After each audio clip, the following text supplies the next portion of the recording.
Thursday. What are we doing here? That's right. We are back to those 4-day weekend, 4 days on the weekend racing. I always get that wrong, but just remember we don't have racing here on Sunday. Keith, we could have been outside today, but we have a little bit of rain coming in. The Orioles game was actually delayed today due to that incoming rain that we've got going on. But look at that, nearly 80 degrees, beautiful, nice little breeze out. Little, I wouldn't say not a cloud in the sky. There's some clouds going on there. Just a perfect day that we've got going on here. A couple prices from Sunday in the first-time starter with Humphrey McMahon for $11.80 in Golden Angel, and in race number 5. $11 winner at 9-2, but I had to just bring it up because I'm a fan of Bobby G with Charlie Marquez on top today. Yeah, but hey, for those that said, okay, they might have had some plans for the Orioles game today. Why not join us at Laurel Park and partake? I know one of my buddies was coming up from South Carolina to go to opening day. He's a horse racing fan. He's like, is the track going to be open? As I said, is the sky blue? Yeah, we're going to be running. We're ready to roll. So hopefully he's fired up and going to join us today for today's card, and he'll get to the O's game tomorrow. But yeah, not a whole lot of prices where we left off, but back at it today. 8-race card on tap this afternoon. And we're back, and as Keith mentioned, we're back here for today at the races where things kick off in race number 1 with, of course, our early pick 5 that does start here in this race in about 53 minutes, and it starts in that claiming 5,000. Going 6 furlongs on the dirt for the 3-year-olds and up. Scratch in the 2 baptized the boy. Keith, let's get in on the number 1. You have this one on top. I do as well. Wild Behavior for Kieran McGee gets Axel Concepcion, gets the right draw. Yeah, pretty potent stat you can kind of lean on a little bit if you head to the windows. Last 3 years in the dirt in Maryland, Kieran, 6 for 12, 50%, 8 for 12 in the money. First off the claim and in for this $5,000 tag. Look at that ROI. It's a good one, 335. This horse kind of made its way down, off of Lacey's Barn, off the claim. Kieran stepped in. I think was recently a scratch, but boy, he looks like the predominant speedy in here. I think he's quicker than all if he comes away cleanly and gets to the front. Took a little pressure last time, cleared Jimmy the Kid. They've got him to catch. I think the horse that's going to be sitting there, chomping at the bit if things kind of heat up on the front end could be this 3-horse Military Hop. Form has kind of tailed off a little bit. Nest Barn, still going a pretty good percentage. Hasn't started this meet like razor sharp like he had been. Right. But this is a horse that's got some good races over this racetrack and certainly has the late kick to be a major danger. I like the way Jimmy the Kid ran last time as well. He's kind of had an excuse 2 races back. He's got that chasing grind kind of style that just keeps him in the mix to not really you don't want to really leave him out of your exotic. So I'll key around Kieran here, see if his horse has got one more in him, this 7-year-old on the front end. I do as well as Keith Fusel goes 1-3-7-4 there in the first race. Started the early pick 4. Starts in race number 2 as per usual. Keith, you've got a ticket lined up for us. How do you play it? Yeah, we've hit a couple of these. Unfortunately, they haven't been paying a whole lot of late. We're going to try to get a big one. Better score today. Still didn't have a huge, we talked about it on the show before. We didn't really have any big plays today. I'll toss in a couple prices. Race 2, the 2 and the 7 going to take plenty of money. That's Fancy Gracie, Cocktail Dreaming. Don't Tell Darren could be a factor if you want to toss the 1 and go ahead. Race 3, 3, 4, and 6, kind of awaiting this debut of this 3-year-old Langley Avenue for Brittany Russell, Matacat, SF Racing, the whole gang there. See what this one is going to bring to the table. Race 4, 2, 3, and 8. Mary Epler had a winner the other day with Galatians. Good score, powerful score. Lucky Lorraine is going to hold some price value in there in the 4th. Maybe a little bit of a reach on my part, but I'm going to toss that one in. Race 5, 2 deep, Per Diem, and Patriotic Party. Yeah, they come out of a race on the 24th. Solid in that race. So I have Lucky Lorraine underneath as well in race number 4. That's an $18 ticket with Keith Fusel for this early pick 4 here on Thursday. Race number 3, in that race, second race. Sorry, I skipped right to the 3rd race. Race number 2 is a claiming 12-5, going 6 furlongs on the dirt for the girls, straight 3-year-old girls. Scratch in the number 3, heard it all. Keith, you have the number 2 on top. Fancy Gracie for Hugh McMahon, Axel Concepcion, your 7-5 morning line favorite. The clear speed of this race is going to get back to a fast track for this one today, though, which I think this one might like. I agree, and this is a barn that's starting to heat up just a little bit. They were in a little bit of a lull last 30 days, 3 for 16, 18%, 8 for 16 in the money with a good ROI of 451. Fancy Gracie was against the grain of the racetrack on that return try on the 17th, just off a little bit of a break. Battled through pretty sharp internal fractions. I don't see anybody in here with kind of that speed. Maybe 6 furlongs is a little bit of a question mark. She gets to the front. The race is going to go through her with a clear break. The 7 Cocktail Dreaming, we have a video of that last race, right, on March the 17th. Yep. Back on St. Patty's Day, and a little bit of a beat slow out of the gate. Wasn't square in the hind end. Okay. And you pick that up. That's one thing. You know, that you see things as Jack, as you know, and you feel, and you can automatically go to a spot and say, okay, there was the reason. Yep. That's a good pickup there, Callie. And Cocktail Dream was able to recover. Had to be nudged along and really worked hard, despite being on the best part of the racetrack. You know, had to get it done. They start scrambling a little. They all start scrambling just after the 3/8, which for the horses at this type of level, that's a bit early. So everybody's kind of panicking early, and look what happens. The field kind of falls apart a little bit, and that's exactly where Cocktail Dreaming. Just a smart ride, taking advantage of other riders' mistakes. Like I said, especially at a level like that. So. Maybe gets a little bit of a better situation to come into this time. Yeah, and I think with that second sprint in a row with a cleaner break, you should expect her to stay a little bit closer. She's shown a little more tactical speed in the past. If you're looking for anybody else maybe on the outside, the 1 Don't Tell Darren has been a victim three times in a row with some trouble for this one, trying to put it together. She's shown positional speed in the past. The last couple races hasn't been there. We'll see. She's got to get involved a little bit sooner than what she's doing. And Irish Lace, just kind of maybe a horse hedging in the right direction, a horse to use underneath. I agree. There we go. A price underneath for Keith Fustel. Race number 3, second leg of the early pick 4, is a maiden special weight, going 7 furlongs on the dirt for the straight 3-year-olds. Scratch in the number 5, Fierce and Strong. This is also where the Rainbow Pick 6 starts. I have a ticket structure for you guys. I go 3-6 here in race at number 3, 4, 7, 8. We see this race a little differently, Keith. Not too differently, but I also include Lucky Lorraine underneath in my selections as well. Race 5, 2, 5, and 6 per diem is my top selection. We'll get to that one in a bit. And race number 6, head scratcher for me. I could have gone wider. I could have added a couple of others. Your value play is in race number 6. I actually thought about adding that one on my ticket as well. Actually, I will have a new ticket for you guys because the race 6, there's a scratch in the race 6 with the number 9, El Hermano.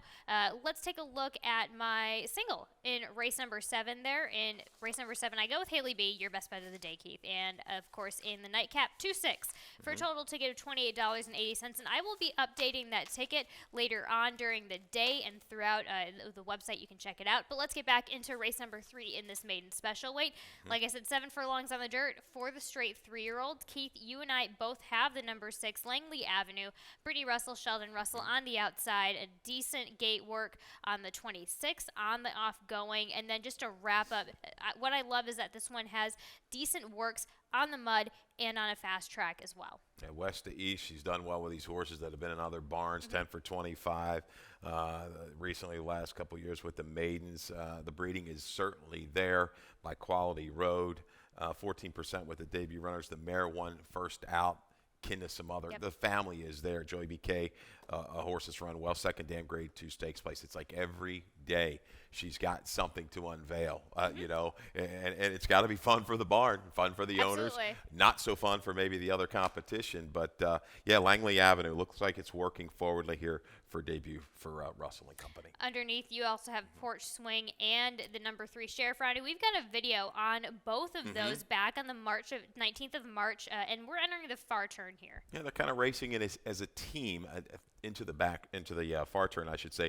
Sheriff Ronnie outside with that yellow cap. Inside of that one, the 6-horse that particular day, is Porch Swing. Porch Swing was coming off of a little bit of a break from that Colonial meet and just kind of gets stalled a little bit here. Callie kind of sits there and it has to kind of angle around. That horse was tiring in front of him. Sheriff Ronnie had the momentum. He had the run. He kind of bounces around a little bit between horses here. But he's going to really level off nicely, I thought, Sheriff Ronnie. The last 16th, 8th of a mile. Porch Swing gets swung very wide. Now, that day I had the outside just fine. So no real excuses from here. He churns on well, Porch Swing. He's got a good work under his belt coming in the other day. I think it was April 2nd, a good work there. So let's see it. The 7/8 of a mile is this firster. we're going to see the amount of money the horse takes, but could he be vulnerable? It's not an easy distance to get your career started on. But she's 3 for 11 the last couple of years with this move at 7/8. It's an interesting distance for the maiden special weights. We'll see. We'll see how it goes. But again, with the Port Swing getting that such a wide trip last time out, you have to understand that this one is going to be coming in with a bit of a better trip, with a little bit of a shorter, not so much of a shorter field, essentially the same field, but a bit of a disaster going around that far turns at the quarter pole. So we'll see if that one gets a bit of a better trip, and I'm kind of banking on that a bit. Yeah, and I tell you, I can't leave out Good Afternoon Oscar. It's still Rodriguez, right? And exiting races where the flow's been, I think, a little bit quicker. That 2-back try, Leonidas assumed nothing. This horse, if the 6 Langley Avenue really doesn't show that speed out of the gate, Good Afternoon Oscar is going to get a flow that he's going to like, and he's going to stay around. So really difficult for me to separate the 2, 3, and 4 in here. And if the 2's able to clear, you give him a little edge because I think he's run against a little bit better horses than Sheriff Ronnie and Port Swing, and he really hasn't disgraced himself. I do question the 7 furlongs for him, though. That was why I have that one underneath for today. But we'll find out who can handle that 7 furlong distance the best as we carry on to race number 4 in that claiming 10,000 for the girls 3 years old and up. Going a mile and 16th here on the dirt. Keith, you go with Lucky Lorraine on top. Lucky Lorraine, a price of 8-1. There we go for Mary Epler. Gets Axel Concepcion. Gets the weight off from Kevin Gomez, who put in a winning ride last time out at the Namwers of 2. Yeah, I can see where you're going with the 4 and the 7 as well. You've got some horses that are deeper, grinding closers. I could see a scenario where Nibbles and Carol Girl are able to kind of just go at their own pace up front and carry that battle a long, long way. I'm just reaching for a little bit of a price. I like the incremental jumps here in the figures for Lucky Lorraine. Had a little bit of a setup last time, but this stack kind of reached out and grabbed me here for Mary Epler. 28% with the dirt routes off 3 improving numbers the last couple years with an ROI of 244. Tries to get a little bit of a weight break here, right, with Concepcion, Callie, just to make sure. Yep. Still in there. So, yeah, taking that edge. Gomez has been riding the horse well, but moving up has to maybe hope the weight makes a little bit of difference. So, doesn't have much speed, should be able to draft in a little bit. Let's see if she can sustain a run. She's going to have to move up a couple more ticks if she is. I'm just looking for some value. I don't love Lucky Lorraine, but if I'm looking for a price user, that's going to be it for me. I will have to admit, I'm taking the chance with Carol Girl underneath. Has been off form. I have not been too impressed at all since returning back to the races in 2023. So then we get this massive enough drop down here in Maryland. So bit of an eyebrow raiser for me, but I'm gonna go ahead and ride that Jamie Ness bandwagon a little bit. So why not? Let's talk about the 4 really quick in Nibbles. Ray Sanchez Solomon, J-Ron Barbosa. Barbosa fits this horse well. This is a filly that I actually enjoy. I enjoy watching her more on the turf than I do on the dirt. I just think on the dirt, very one pace, as she has a little bit of turn of foot to offer on the turf, so you just transfer that to them not having as much turn of foot on the dirt, and that's exactly what happened last time out, going the 2 turns at the Namwers at 2, so we just bump it up to the Namwers at 3. Yeah, I mean, she's hedging back, it looks like, to one of her better races, and I like the way she settled last time, just off the flow. She was out 3 wide, so maybe she goes ahead and lets Carol Girl go to the front and tries to make that same move into what she did with Holding Court. They battled. They kind of battled that headwind through the stretch and was still able to separate by 2 3/4. So, and Holding Court came back to win. So I think she's a user in here. She could relax from just off of it. If things pick up and that battle goes, that's going to help my chances with Lucky Lorraine. Even Mo Fire and Miss Chimita. Mo Fire, she's trying. She's 2 for 24. Knocking at the door. Maybe today's the day she switched over to her left lead late with aim. But she's caught 2 races in a row where she's made decent runs into lone speeds. She just needs a little help up front. We'll see if she gets it there in race number 4. Race number 5 is claiming 25,000, which have never won 2, going 5.5 on the dirt for the 3-year-olds and up. Keith, you have the number 6 Patriotic Party from Damon Dialdivico, Caramano, second off of the layoff. Things are looking pretty good for this horse with the type of stats that this one, the barn, has with the second after the layoff. Yeah, that's the positives and negatives. I don't know where that last race, that was disappointing at basically 5-2 there. We've got video of that. Let's go ahead to the 24th because Per Diem is a horse we're going to key up on. They're out of that same race. And, Yeah, Patriotic Party was just into it early and says, no Moss, basically, passing the 5/16, where Per Diem gets that good trip, was inside. It's going to kind of go split rivals there past the 5/16, go on to the attack, and run pretty well, I thought, to the wire. With just a little bit better at 7-1. Nice exacted there if you had it. So, again, we're shortening up to 5.5. Patriotic Party, I'm going to lean on him one more time. I just didn't expect that much of a disappointment. I think he's got to regrouped a little bit. We talk about the angle with the second off this type of layoff. Outside speed. I think he can settle a little bit if he needs to. I think he's a chicken. When he was on, I think he had the outside, but then he had some company early on. I think he gets the outside post again, which is why I would have loved if he had the inside post last time to give him a bit of an excuse. Okay. But was able to get a wide enough outside bid, so maybe just keep him away from the rest of the horses on that backside until you have to make a move.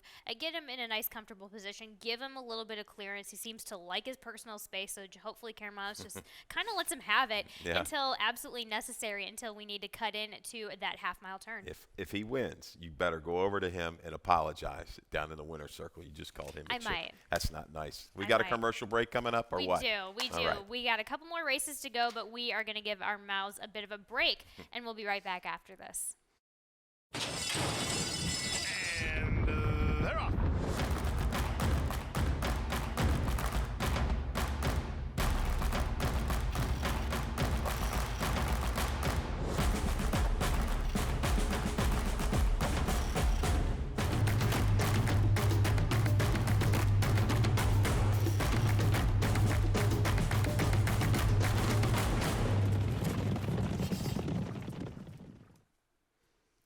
Welcome again, and we're back here in race number 6 in the starter allowance, going 1 mile and 16th on the dirt. Scratch in the 6, Grand Wiser, scratch in the 9, El Hermano, and Keith, you know what this brings up now, the jackpot, super high 5. We've got a carryover from Sunday, that's $3,082.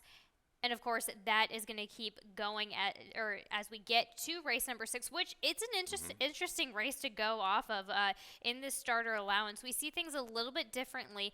Keith, let's go ahead and talk about your value play right of the day, which I had this horse. I fought with this horse on and off my ticket underneath with Curlington for Hugh McMahon, William Humphrey in the saddle this time. The last time these three teamed up, it was a winning result. Yeah, and one thing I'm talking about real quick, this super high 5. We're only running it once a day now, right? And it's going to be in race 6, so pay attention. A little change there. Hopefully it influences a little bit bigger carryovers and everything for everybody, so just take note. Race 6, that'll be our bigger fields of the day each day. So take advantage of the super high 5, jackpot super high 5. Yeah, Curlington, scratch the 9, El Hermano, who I liked, and scratch the 6, Grand Wiser. I think I had this horse lined a little too high originally at 8. Now I'll take like 4. I don't know if I'll take much less than 4, but he's a little bit of a tricky horse to figure out, Callie. This 6-year-old is, sometimes just jumps up and runs a couple huge races in a row, then he tails off, then he bounces back. I think he's going to hedge back. I give him excuse last time. You see the comment, step slow, inside angled, and a little bit of a bid. So with a cleaner break, reunited with Humphrey, looking at the flow of the race, I think he's going to get very good position with a good break. Tucked towards the inside. Mile and 16th, no issues right there. I think he can come back and turn the tables again on Albertano, who's holding tremendous form for Bob Beck and trainer Kieran McGee. Oh, I love it. No, absolutely. Speaking of Albertano, let's go back into that race where we saw Albertano and Velvet Ghost, who you and I both have underneath, back on the 17th, midway into this turn. Yeah, back on the 17th at a mile. So now we're going to go out to 2 turns. Velvet Ghost makes the first move into the flow, 3 deep. And this little guy, he's just loving life in Maryland. I mean, he was out there in Canada all over the map. Who knows turf, where? Oh, yeah, turf everywhere. And he's found a home. He's tactical. He's going to get that kind of first run again, I think, over top of Albertano. He's going to battle here head and head. Albertano he says, okay, this is I'm loving life here. You guys go ahead and kill each other up front. Yeah. He worked that trip inside out with that run. He's living his own best life Yep. over there on the outside, Albertano. Yeah, so he's holding form. Can he do it again? Trying for 3 in a row. He looks like he knows where the wire is every time. So he'll be tough to kind of fend off that last 1/8 of a mile. He will be. Let's talk about. I just wanted to touch on Shoot the Messenger really quick. I just had this. I was intrigued by this one with Mohan Toledo. We're getting back to that 2-turn distance. I really enjoy. I kind of had a bit of an excuse from that effort to back, but with the way the barn the barn's starting to heat up again, and I feel like this horse is finally starting to get into a level where it's appropriate for him. So I see this one specifically for in my exacta picks, and not for any. I don't see this horse kind of beating the whole bunch of it, but I see this one as a little bit of a sneaky price underneath. You also have one in the number 3 as well, Hot and Spicy Love, Jose Magna. This is another barn that is heating up as well with John Brasino. Morning line at 10-1, Keith, coming up from that claiming 5,000 to the starter allowance. We haven't not seen this one at this level yet for quite some time. Yeah, this 8-year-old, we were a little concerned about that drop. Kieran Claim, he ran a few races, kind of confident handling last time, almost got right at the wire. But we'll see. It's a barn that's doing well. And looking at the field again, I think he's got enough positional speed to be in place. Mile and 16th, not an issue for him. Let's see stepping back up. It gets a little bit tougher competition recently. On the go back, boy, he was there. He's going to have to show a little bit more late to be able to kind of withstand the runs of Albertano and even a Curlington. Good race here in race number 6. We'll see if this favorite can make it 3 straight. And Poise is going to be a pace factor for sure. So, maybe a race should spread around a little bit because Albertano could just naturally take a little bit too much play. We'll see in that. I like the horse though. I mean, he's been a good horse. He's hard to deny right now. He's hard to deny, which is why you have him in your exacta. I've got him on top. We'll see how that super high 5 jackpot race goes there in race number 6. Okay. Race number 7 is an allowance going 6 furlongs on the dirt for the 3-year-olds and up. For the girls specifically, let's talk about Haley B right away. She is your best bet of the day. We're going to take a look back in January, late January, of this girl just kind of bossing it around there. Yeah, the last time on a fast track. We'll see if this track still stays fast at this time of the day because there's some rain kind of looming, and we'll see how this track plays out. But this is a good effort here. Gets the lead and just can't quite hold off. Forget about it. You see Golden Effect to the inside. You're kind of keying up horses. She's been running well against just better fillies and mares right now at this present moment. She just needs to maintain form. I mean, I don't think she's going to jump up and run any kind of glaring 80 figure, but she's got great position. La Familia will go ahead and send from the inside. I think she can prompt that one, go on the attack. Maybe Tweet Away Robin will show some speed, but I think she holds on against this group. These horses just been running well. Golden Effect just won the 2 other than open 2 other than allowance. Yeah. So there we go. Keith Fusto goes 7-3-1-2 there in the 7th. And our last race here today on Thursday in the 8th race is a maiden claiming 20,000 going 1-turn mile on the dirt for the straight 3-year-olds. Scratching the 3, imagine it. Keith, you have the number 6 on top. That's my business on the not on the outside, but close enough for Chris Progno. Gets Jamie Rodriguez. They had a pretty decent result last time out. Should go for better today in this field. Not a lot of runs in 2023. 7 runs. No winners yet, but this barn over the last year's 10 for 50, certainly capable. Second Lasix, barn is 6 for 7 with that kind of a move. Second time Lasix. That's my business. Was out battling with the lead, but 3 wide and disputing it. I think he's just got a little bit more positional speed, and with the second Lasix, I think he can get some daylight. And separate himself from General JR, but he's going to have to look in the rearview mirror because General JR, he is 0 for 13. He's going to make that grinding run and try to pick things up late. I've got faith. I'm just going to keep having faith in this one, especially since Jerry Robb, 25% second after the layoff. And frankly, I think this guy has been asking for it a little bit. So it just needed the break. Maybe gets a bit of a mental refresh. Needs to be put up there, as you said, a little bit further in the field. Yeah, and Foodie. Interesting little firster. Fennica Bentley. Mare was good, 6 for 42. This is a half to She's a Rolling Stone. That's the only one out of the mare that's raced, and she's won a couple races going longer, right? So you're debuting here tomorrow, and she did win her debut. So maybe just kind of take a little look at that one. But the 2 and the 6 and the 7, second time routing would not be a surprise either in the 8th race. But Especially, I feel like that race can be a little bit open for interpretation, especially when some maybe rain comes for later in the day. But Yeah. we'll find out. Okay. And Keith, with that saying, let's get into your best bet Okay. of the day. I believe that is in race number 7. 7 Yes, with Hallie B. 77. Yep. Hallie B just needs to maintain form. We talked about it. She'll get good position on or just off the pace. I think Yep. she can outdo this bunch. The final 16th of a mile. Little shot we didn't really talk about. Bet by Gal out there on the exact in there. And the value play, 6th race, number 5. So I got a couple value plays. 65. You That's going to do. be Curlington. I don't think we're going to get much more than 4, maybe 9-2 on Curlington today. I think he's going to be right there with a better break. He can kind of get the jump on the favorite and Mary's horse we talked about. Yep. Lucky Lorraine. Lucky Lorraine at 8-1. So we'll see how that goes, and then we're gonna check in with Dave Rodman and see how his changes and scratches are doing for the rest of the day here on Thursday. All righty, good luck.